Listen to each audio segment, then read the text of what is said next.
Bonsoir.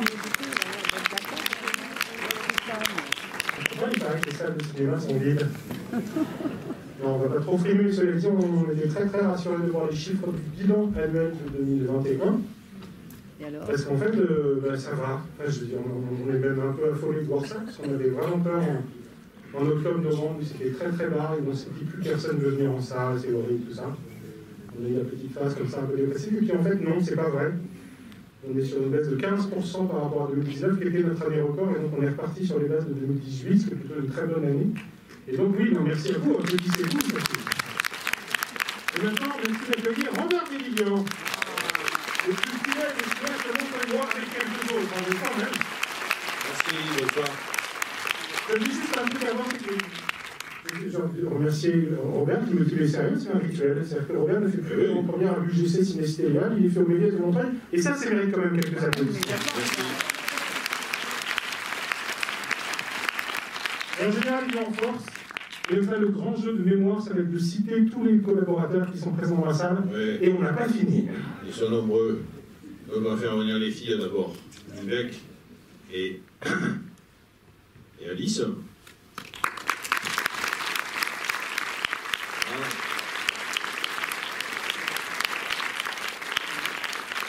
Et après, les garçons, et Stéphane, Lou,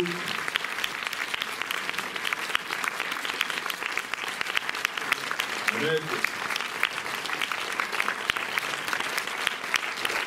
Zachary et Sabo. Vous voyez la mémoire posée. Pas mal, pas mal. Je tire le début. Voilà, écoutez, on est contents que vous ayez là aussi nombreux. Effectivement, les salles sont pleines. Elles sont pleines, elles sont pleines. Quand c'est des films à nous, en général, les salles sont pleines. Sans prétention.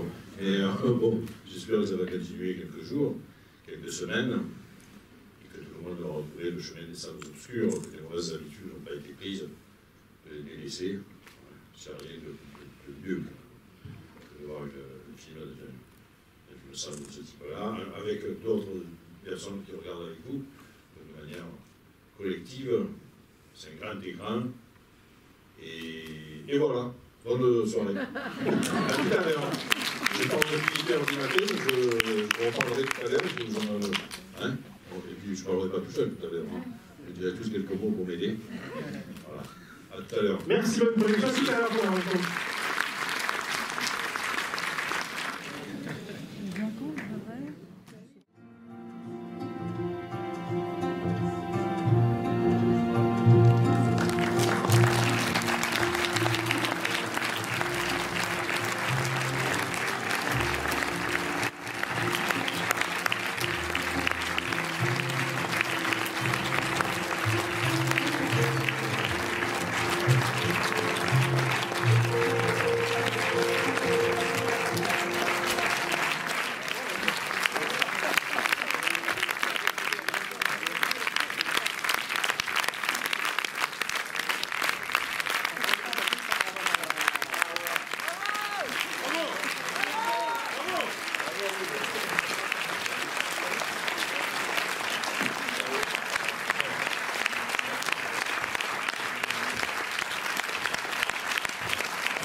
C'est les amis.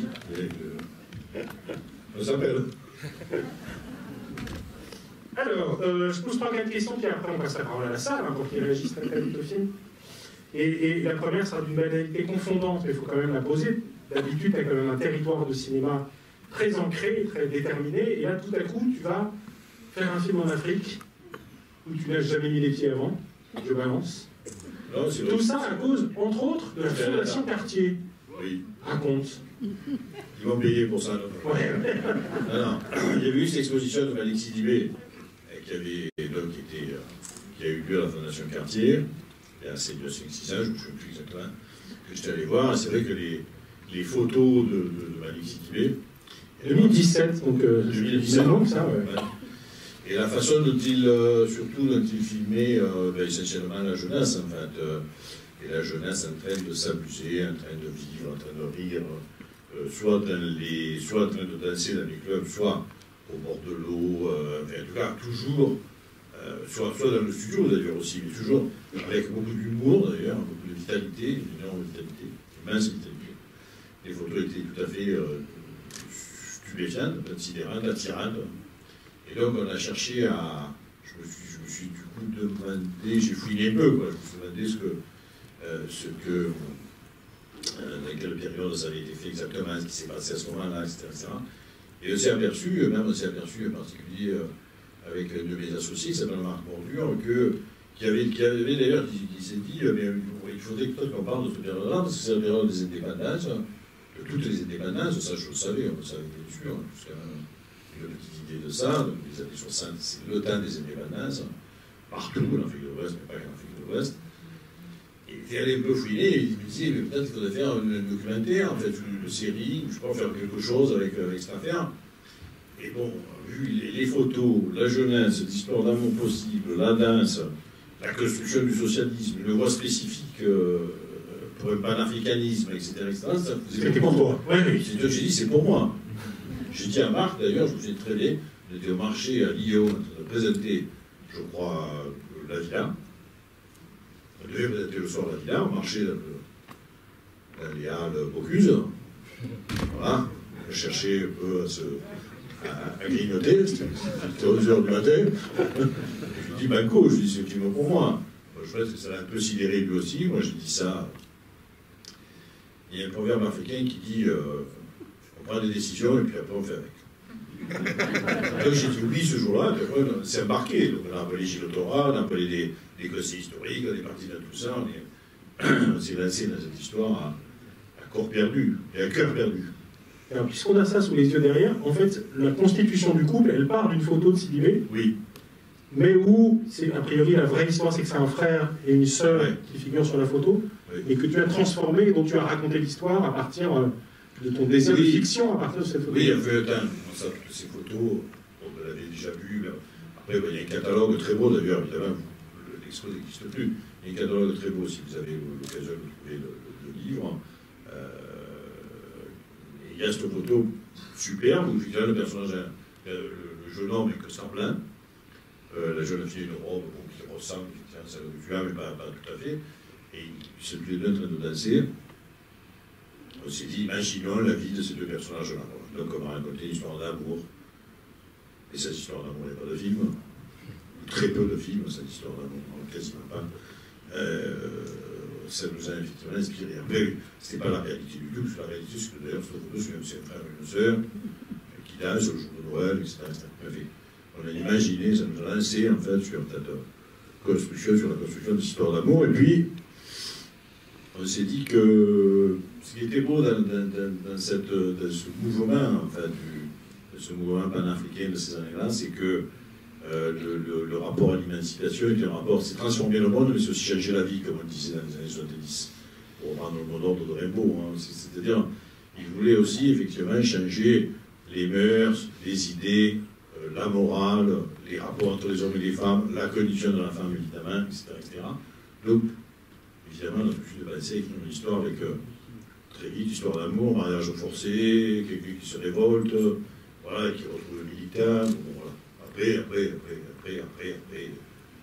le film, vous voyez là. Oui, sur lequel on va interroger tout à l'heure. Voilà. Mais d'abord, on va peut-être faire parler les acteurs. Alice, quelques mots sur à la fois comment vous êtes retrouvé dans ce film de Robert et comment il vous a présenté le personnage, enfin, qu'est-ce qui vous a intéressé, vous, en fait, d'interpréter ce personnage-là, son histoire. Je précise juste comme ça, mais juste pour me mettre mal à l'aise, que je viens de lire un article de Première qui dit quand même que l'une des révélations de l'année, c'est Alice, et que non seulement elle est extrêmement active, mais qu'on est personnes qui et qu'elle sera extrêmement dans d'autres films. Voilà, ça c'était juste pour te mettre à l'aise. Bonsoir. J'en ai une pour Stéphane après aussi, mais grâce à Ariane. Vas-y, excuse-moi. Bonsoir.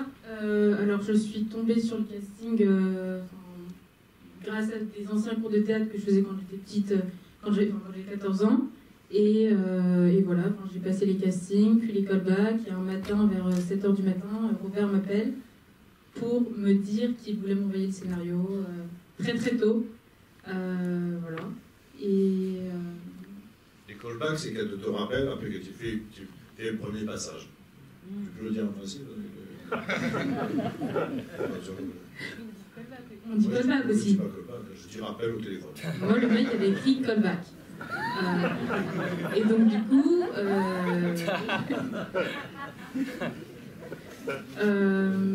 le rôle, je pense que j'ai essayé de me l'approprier énormément. J'ai essayé de me l'approprier énormément, de voir aussi. Je suis d'origine africaine, enfin, je suis capverdienne, j'ai essayé de voir par rapport à ma famille, mes parents, enfin ma mère, ma grand-mère, et des jeunes filles, je pense, que je vois dans la rue, et imaginer, je pense, imaginer Lara et me construire autour de ce personnage, prendre ce qui me paraissait proche d'elle, je veux dire, ce qui me paraissait assez... avec des similitudes qu'on avait, je dirais, et voilà. Stéphane, comment tu t'es retrouvé sur ce film et comment Robert t'a présenté le personnage? Bonsoir. Déjà, j'apprends un truc, j'apprends que tu as appelé Alice à 7h du matin. Moi, je me souviens que tu m'appelais vers midi, donc il y avait déjà une petite préférence, je suis un peu déçu. Bonsoir à tous, merci d'être là, merci d'avoir assisté au film et de rester pour le débat. Alors moi, tout simplement, j'ai accédé au casting via mon agent, qui m'avait envoyé le synopsis. Et le synopsis était assez long, ce qui est plutôt rare généralement dans les synopsis qu'on peut recevoir. Et donc il était très explicatif et je me projetais et je me disais, je peux laisser ça à personne d'autre, quoi. J'ai envie d'être Samba. Je trouve que c'est une histoire très singulière, c'est même une histoire... en fait, tout simplement, j'ai envie de dire, pour moi, c'est vraiment un moment historique parce qu'on n'a pas ce document-là. Dans le cinéma français, vous regardez, il n'y a pas un film sur les indépendances africaines où les Africains traitent de leurs problèmes entre eux, vous avez accès à toutes les classes sociales, à toutes les couches sociales, et c'est pour ça que je remercie Robert. C'est ce truc-là que je voulais dire ce soir. Donc voilà comment j'ai atterri dans le processus. Et donc, comme je ne t'ai pas encore fait rougir, j'ajoute quand même que... Non, mais je sais déjà, ça se voit pas, mais t'inquiète pas. Si, oui, je sais. Elisabeth Kahn sur Arte a quand même dit qu'on avait trouvé le nouveau Denzel Washington. Non, mais il ne faut pas dire ça. Si, faut le dire, non, s'il vous plaît. Je vous promets, il ne faut pas dire ce genre de truc, ça relève de l'ordre du blasphème. C'est vrai? Ne touche pas à Denzel Washington, okay. Il reste où il est. Moi, ça va très bien comme ça. Merci.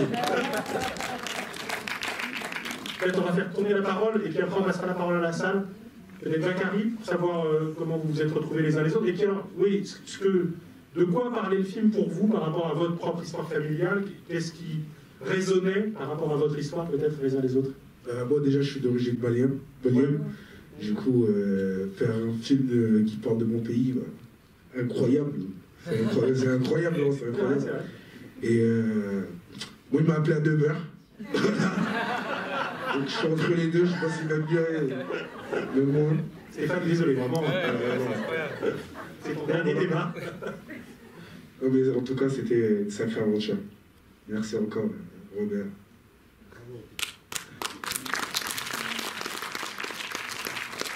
Bonsoir. Moi, je me suis retrouvé sur le projet comme... j'ai passé aussi l'audition. Et du coup, ça s'est bien passé, je pense, si on est là en face. Du coup, voilà, ça s'est bien passé. Ensuite, on a mangé ensemble avec Robert. Et voilà, donc... j'étais hyper content, moi, d'aller tourner au Sénégal, comme je suis d'origine sénégalaise. Et comme c'était le premier long métrage. Et j'étais très, très content. Et à un moment donné, j'ai demandé à Robert... je lui ai dit, est-ce que c'est vraiment vrai, on va au Sénégal? Et il m'a dit, oui, on a les billets. À partir de ce moment, j'ai su que c'est concret, qu'on partait. Voilà. Et c'est une aventure incroyable, inoubliable. Et petite anecdote, on a tourné dans le village de la famille de mon grand-père, en fait, et moi, j'étais pas au courant. On part, en fait, pour tourner là-bas. Et donc, je dis le nom du village à ma mère. Et ma mère, en fait, elle me donne le contact de quelqu'un de la famille de son papa. Donc je le tiens au courant, je lui dis oui, je tourne dans ce village et tout. Et il m'appelle, en fait, et on a tourné dans le champ à un moment donné, quand on parle, je sais pas si on chante et tout, on passe avec le pick-up, et en fait, c'était le chant de la famille d'un des membres de la famille de mon grand-père. Et lui, il m'a dit, parce qu'après, je suis allé le voir pour discuter avec lui et tout, et il m'a dit, il a failli, il était très énervé en fait. Il me dit mais comment ça, toi, tu viens chez moi, je suis pas au courant, et même moi je suis pas au courant.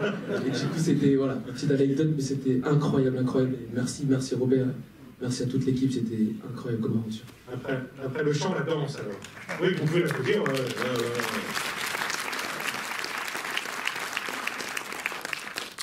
Alors bonsoir, je m'appelle Mivek. Je me suis retrouvée dans cette aventure un peu par hasard, mais aussi beaucoup grâce au destin. Oui, c'est étrange. Je pensais pas d'abord faire partie de cette aventure, et c'est vraiment une grâce. Donc je tiens à remercier Robert et son équipe de m'avoir donné cette opportunité, et je tiens à remercier chacun de mes collègues qui, je sais pas comment, il y a eu tellement d'amour, tellement de support les uns pour les autres pendant ce tournage, et j'ai le sentiment que ça nous a beaucoup fait évoluer en tant qu'acteur, mais aussi en tant qu'être humain. C'est étrange à dire, mais j'étais persuadée avant même de postuler à ce casting que je serais dans ce film. Ça veut dire qu'avant d'avoir passé le casting, quand on me parlait, on me disait « Tu fais quoi en février ?» Je dis « Je serai pas là, je serai au Sénégal. » C'était la seule qui savait laisser le twist. Hein. Ça, c'est vrai. J'avais quand même. Bon, tous les autres, le twist, c'était un peu. Hein, bon. Donc, vous débrouillez pas mal, arrête. Non, toi, tu faisais un rap. Quand tu demandais de faire un twist, tu faisais du rap. Et donc, je me retrouve sur ce plateau. Je dansais le twist dans ma chambre. Je me retrouve à danser le twist sur un plateau de tournage. Et c'était juste incroyable. C'était la première fois que je faisais un film pour le cinéma. C'est ma première sortie au cinéma. Et je suis heureuse que ce soit avec cette équipe. Merci encore. Il n'en reste plus qu'un au centre. Bonjour, moi c'est Ahmed. Et moi j'ai aussi un peu de chance parce que moi, pour être sur ce film, c'est pas Robert qui m'a appelé, mais c'est Ariane. À 7h12, Non, sincèrement, c'était. Elle m'a parlé du projet de Robert, du coup j'ai discuté avec Robert également. Et moi, quand j'ai su qu'il y avait un film qui allait se faire, notamment sur le Mali, moi je suis originaire du Mali aussi, donc ma maman y a vécu, voilà, toute une partie de ma famille avec qui malheureusement j'ai pas eu la chance de passer énormément de temps, vu que moi je suis un jeune d'ici. Donc j'ai trouvé ça très intéressant de pouvoir étudier une partie aussi de mon histoire, parce que c'est vrai qu'on reste beaucoup dans l'intime. Moi en tant que Malien, je sais que c'est très dur parfois d'évoquer des souvenirs d'époque, surtout qu'on parle d'une époque post-indépendance, où il y a énormément de choses qui se sont déroulées au Mali. Moi je sais que dans ma famille, voilà, il y a beaucoup de personnes qui l'ont vécu différemment. Et ce film aussi a été un prétexte pour que je puisse évoquer ce passage de l'histoire avec ma mère, avec mes oncles aussi. Donc ça a été quelque chose de fort. Après, il y a eu notamment Robert, Ariane, on dit qu'il y avait Stéphane aussi avec qui j'ai eu déjà la chance de travailler. Donc toutes ces choses-là m'ont convaincu à participer au film. Mais je retiens encore notamment le fait que c'est pour moi très important que ce genre de film se fasse.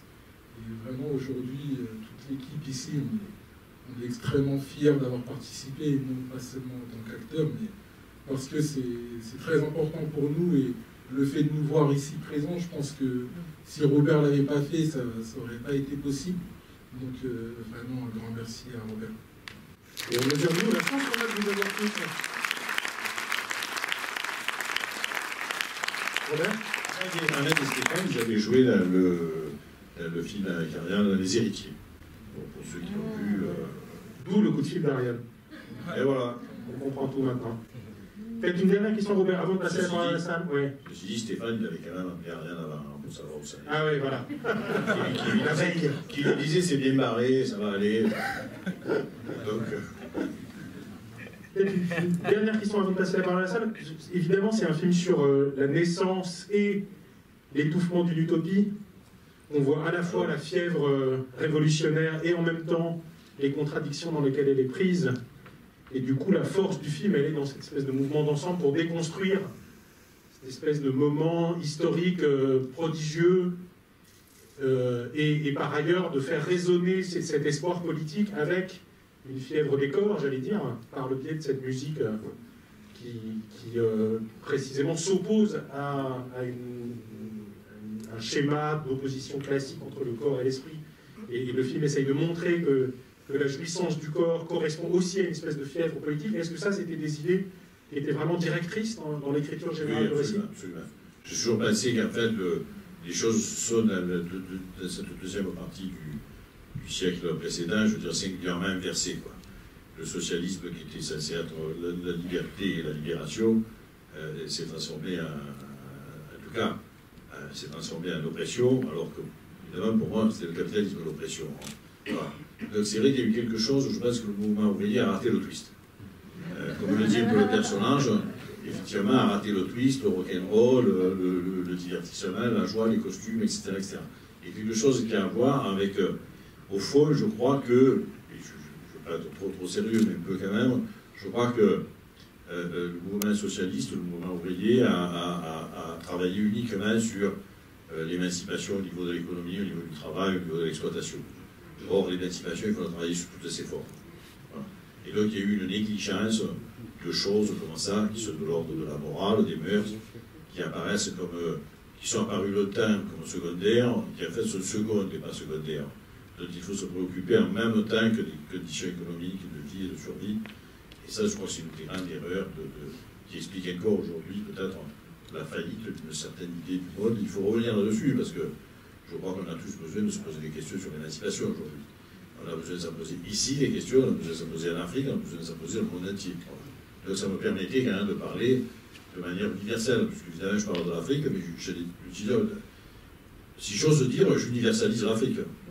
Pour renverser la question que pose souvent sur l'universel. Voilà, je montre effectivement, je pense dans le film, que les questions africaines nous préoccupent à nous autant que nos questions les préoccupent à eux. Voilà.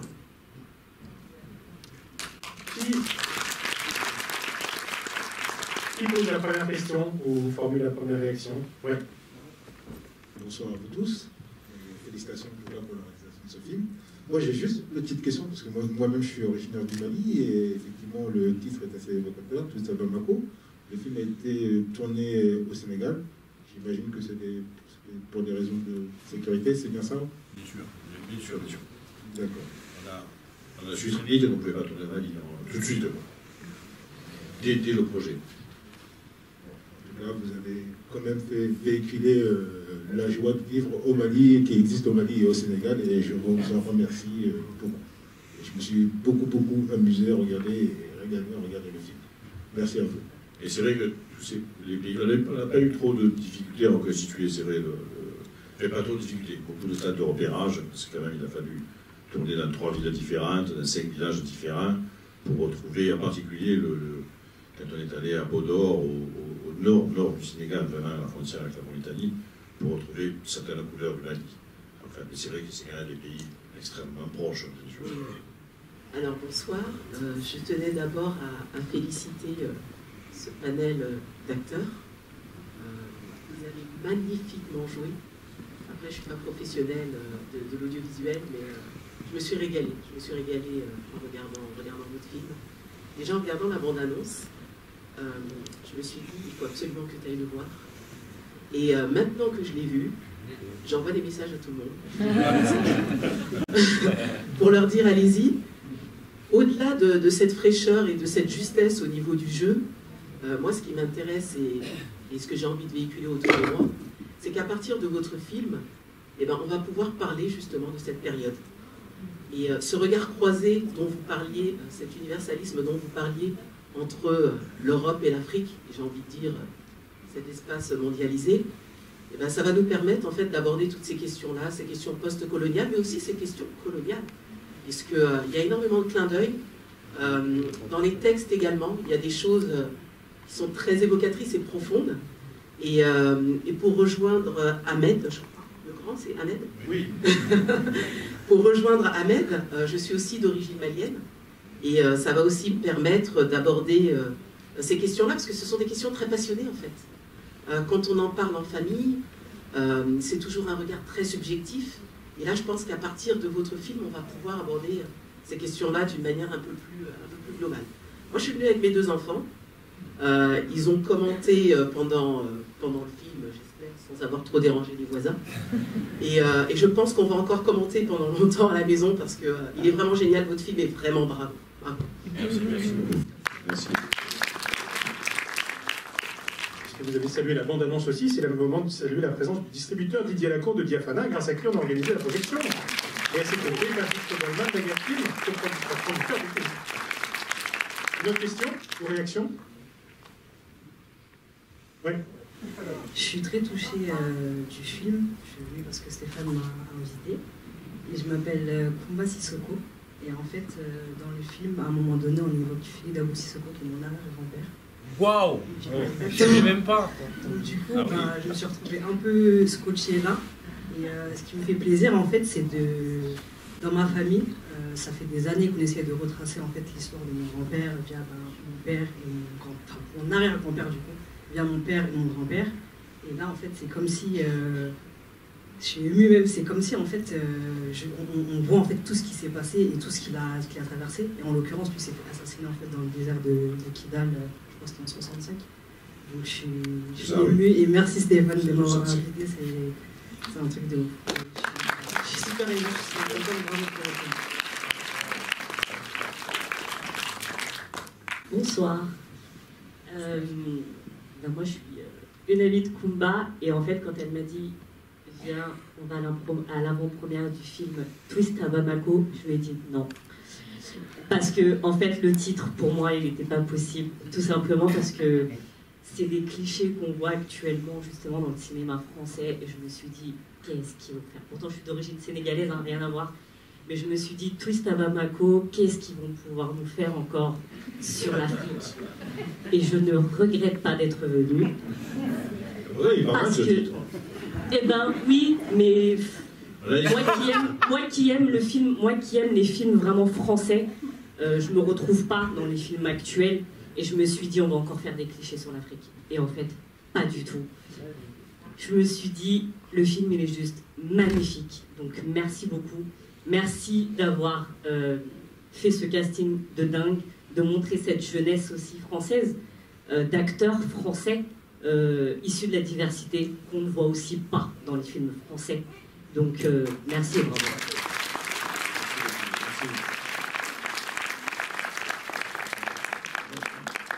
J'ai hésité avec Twist à Bamako, hein, je te l'ai dit, on en avait parlé. J'ai hésité, je te l'avais dit. Parce qu'il y avait, là, on a hésité entre Twist à Bamako et Mali Twist. Mali Twist, c'était le nom de l'exposition de Malik Sidibé. Donc, voilà. Après, ouais.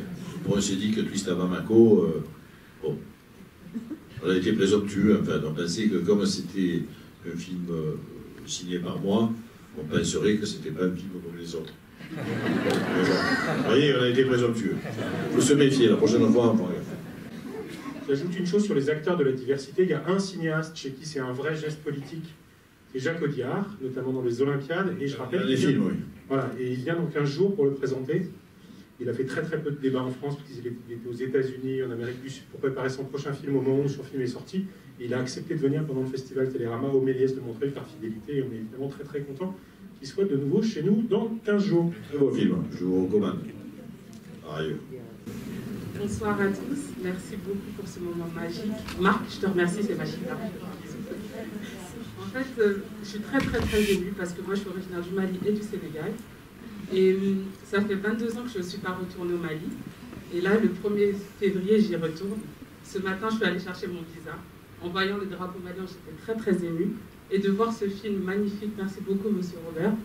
Parce qu'en fait, c'est clair et précis. Ce point-là de l'histoire, nos familles n'en parlent pas. N'en parlent pas et c'est très important. Moi, je suis originaire du Mali et du Sénégal, avec un fils qui est originaire de la Caraïbe et des États-Unis.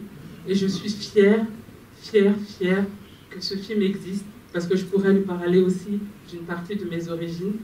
Et oui, on est frères français d'origine, et nos origines, elles sont vraiment très importantes. Et quand j'ai entendu aussi l'hymne du Mali chanter comme ça, ma mère le chantait. Ma mère fait partie d'une famille de 9 enfants. Son arrière-grand-père avait fait la guerre 14-18. C'est la seule femme qui a pu étudier, qui a pu faire des études. Et grâce à ça, grâce à tout ça, grâce à cette culture, grâce à cette richesse et aussi le fait que elle a eu l'accès à l'éducation, et voilà, je suis très émue, c'est un peu mélangé tout ce que je dis, mais je suis très très émue parce que le 1er février, on sera, moi je serai dans l'avion, et ce sera à vous aussi. En tout cas, bravo, merci beaucoup. Merci à vous. Merci beaucoup.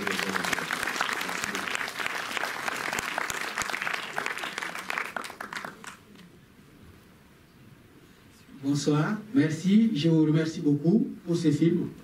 Je m'appelle Daouda Keita, je suis poète et écrivain. Le film m'a beaucoup touché par rapport à l'amour entre les deux personnes, c'est vraiment sympa, et par rapport à l'histoire aussi. Mais j'ai quelque chose à dire par rapport au mariage forcé. Je n'ai pas compris, parce que tous les mariés qui sont dans la salle qui ont un certain âge, ils comprennent que la fameuse chanson de Tata Bambo, Soumodo Keita, le mariage forcé a été interdit au Mali. Et cette chanson dit que toute âme, toute personne a le droit de se marier, d'aimer, et quand on n'aime pas, on ne doit pas se marier. Merci. Oui, c'est vrai et faux ce que vous dites. C'est-à-dire que le Modibo Keita a essayé, comme on le voit dans le film, puisqu'il a instauré le ministère de la condition de la femme, ce qui était tout à fait révolutionnaire à ce moment-là, qu'il est peut-être toujours d'ailleurs, et effectivement d'instituer donc un code de la famille, tous les débats dans le film qui parlent de ça. Effectivement, Samba dit 23-16 ans, effectivement, ça arrivera, etc. Tout ça, parce que malgré l'interdiction, ça continue à exister, bien entendu. Donc le film est très juste de ce point de vue. Pardonnez-moi de ne pas trop dire, mais c'est vrai. Précisément à ce propos, vous parlez donc de l'émancipation des femmes à ce moment-là, du code de la famille, des mariages forcés. Il y a un mot qui n'est prononcé à aucun moment. Excision. Ah. Excusez-moi, je ne l'ai pas. Je ne l'ai pas écrit. Non, mais en passant, je veux dire, c'est quand même aussi une question fondamentale pour l'émancipation de la femme malienne. Pas ignorer totalement. Eh oui, on n'a pas de corriche en fait, pardonnez-moi. Je vous dirais la plupart des femmes du monde ne me donner que ce qu'elle a. Voilà, j'ai fait ce que j'ai pu. Il ne faut pas parler de tout absolument. Bonsoir à tous. Je voulais vous féliciter parce que moi je suis d'origine togolaise, béninoise, voilà. Mais ce point de l'histoire est exactement pareil que, enfin, c'est dans toute l'Afrique francophone. Donc je m'y retrouve exactement. Et puis on est un peu, nous, de cette période-là, la période de twist, etc. Donc ça m'a rappelé vraiment des souvenirs de jeunesse. Et en même temps, le côté post-indépendance, les politiques, les partis de nos parents, les complications, les assassinats, les arrestations, c'était poignant. Donc merci beaucoup. Merci.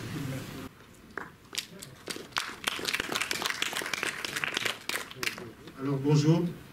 Alors je voulais juste féliciter M. Robert pour ce très très bon film et la qualité de la prestation des acteurs aussi. Et juste pour dire que je n'étais pas très d'accord avec Mme Robert qui disait qu'elle était, enfin, Mme Koumba je crois, qui est d'origine sénégalaise, qui disait que c'était différent. Je voulais juste rappeler qu'à cette période-là, c'était l'Empire du Mali qui venait juste de se séparer, donc le Sénégal et... Oui, il y a eu une fédération du Mali et du Sénégal qui a duré une année. Voilà, donc 60 à 61. Quelqu'un qui est très sensible de l'amitié sénégalo-malienne. Donc je vous remercie, M. Robert, en tout cas, de souligner cette période très agréable entre le Mali et le Sénégal. Merci beaucoup, en tout cas, pour ce voyage que vous avez fait pour nous. Merci. Merci les acteurs aussi. Oui, bonsoir, merci pour ce film. Alors, c'est vrai qu'au départ, ce qui m'a un peu gêné, c'est que, et en même temps, c'est intéressant parce que c'est le fait que ça parle français. Et que ça parle français sans accent, ça va, en même temps, ça y a un côté positif. C'est qu'au moment donc, où Samba arrive dans le village, il ne sait pas parler bambara. Et que du coup, tout de suite, on voit un des premiers problèmes qu'elle va être confrontée à la révolution. C'est-à-dire ce clivage qu'il peut y avoir entre les intellectuels et les masses paysannes. En même temps, j'ai beaucoup aimé parce qu'à la même époque, 3000 km plus loin, la révolution s'est faite en dansant la rumba à Kinshasa. C'est à Kinshasa du temps, dans la première période, avant l'assassinat de Lumumba, dont on voit la photo. Et c'est vrai qu'en même temps, vous avez très bien montré comment, indépendamment de l'histoire d'amour, pas trop montré l'histoire d'amour,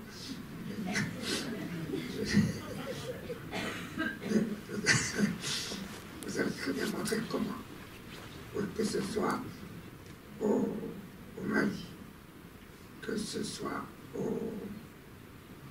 au Ghana à côté, ça a été des mouvements de gros commerçants qui ont fait tomber les régimes. Alors effectivement, il y avait des intérêts, impérialistes, néocolonialistes, etc. Mais je veux dire, dans les deux cas, moi j'étais au Ghana au moment où le Nkrumah du Semara était à Londres. Et, merci beaucoup. C'est vrai que le fait qu'il n'y ait pas d'accent, que ça parle en français de Paris, ça m'a un peu gêné. Oui, vous avez expliqué vous-même pourquoi, en fait. Ce clivage entre les intellectuels et les campagnes. Et si quand on voit les documents de l'époque, c'est vrai que les quelques documents, c'est très peu. Les documentaires, je sais que l'on en a une en particulier, à ce moment-là, on s'aperçoit qu'effectivement les intellectuels avaient un français parfait, je veux dire, alors qu'effectivement dans les campagnes, on parlait plutôt le bambara ou le wolof. Enfin, le wolof au Sénégal, le bambara plutôt à Mali, bien sûr. Bon. D'ailleurs, on a fait une version doublée. On a fait une version doublée, deux versions doublées. Je dis bien doublées, hein, parce que vous pouvez doubler en bambara et en wolof. On va tourner en fait à la diffusion dans tous les pays d'Afrique de l'Ouest. Donc le film pourra être vu par un public large dans les pays où on a tourné.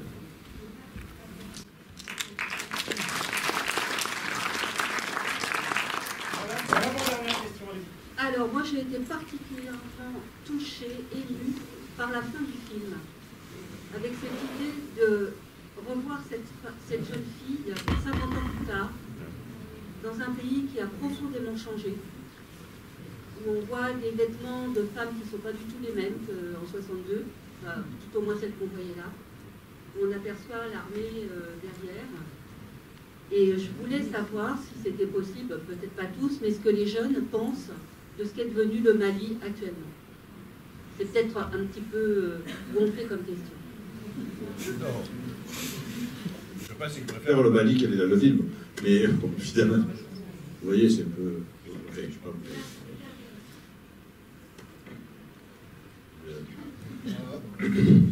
Non, moi, en tant que.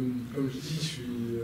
Ma maman, mon papa sont nés au Mali. Moi, je suis un jeune d'origine malienne. Moi, ce qu'on dit, ce qui est devenu le Mali aujourd'hui, moi, j'essaye d'y voir vraiment le positif. Et c'est normal, ma maman ne va pas me raconter ce qui se passe de mal. Après, évidemment, aujourd'hui, c'est vrai qu'il y a un contexte particulier au Mali, avec Barkhane, on parle de choses sérieuses, des opérations militaires. Donc c'est très dur aujourd'hui d'expliquer. Aujourd'hui, quand on explique à des enfants français, on ne parle pas d'enfants français maliens, ce que fait l'armée française au Mali, ils ne savent pas. Alors, des enfants qui sont originaires du Mali, ce que fait l'armée française au Mali, ils ne le savent pas encore moins.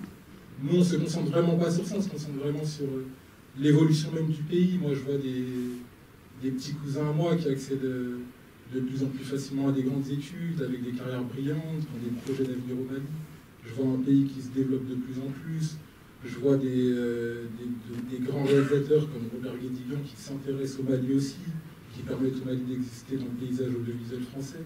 Donc je vois des choses extrêmement positives pour mon pays. Moi, je viens d'avoir une fille. Exactement comme une personne l'a souligné dans le film, j'ai un support pour pouvoir parler du Mali à travers l'écran. Donc c'est quelque chose d'extrêmement fort. Aujourd'hui, c'est quelque chose qui, je pense que l'évolution du Mali et ce que le Mali est aujourd'hui, c'est une question qui serait différente pour chacun d'entre nous, qu'il y a une vision aussi qui l'est pour chacun d'entre nous. Ma réponse ne sera pas la réponse la plus claire, mais c'est une réponse qui vient du cœur et une réponse sur laquelle j'essaie de m'attarder et d'y croire que voilà, le Mali a des beaux jours devant lui. Aujourd'hui, on s'intéresse au Mali. Aujourd'hui, il y a une force aussi incroyable dans ce pays, tout comme en France et tout comme partout. Et c'est très important aujourd'hui de s'intéresser aux humains et de voir à quel point aujourd'hui on peut être unis, à quel point aujourd'hui c'est pas important que Robert soit malien pour faire un film qui parle du Mali. Et ça, aujourd'hui, c'est très important. On est unis, on est tous là dans cette salle pour parler de quelque chose qui nous unit, c'est-à-dire l'histoire, l'amour. Et juste pour ça, merci. Et c'est que le début, il nous reste encore beaucoup de jours devant nous, je le souhaite.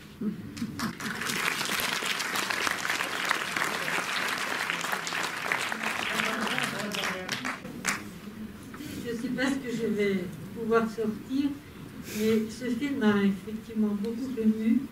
Je vous rejoins dans tout ce que vous dites, parce que ça concerne finalement, ça concerne chacun de nous, à travers ce qu'on vient de voir.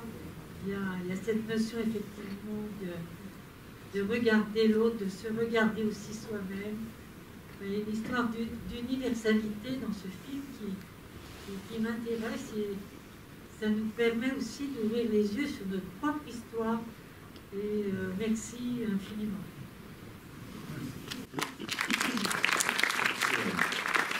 Ça s'appelle une conclusion, suite du débat dans les couloirs et la nef. Merci beaucoup à toute l'équipe, merci Robert, merci Fana, Aria, tout le monde, on est vachement content.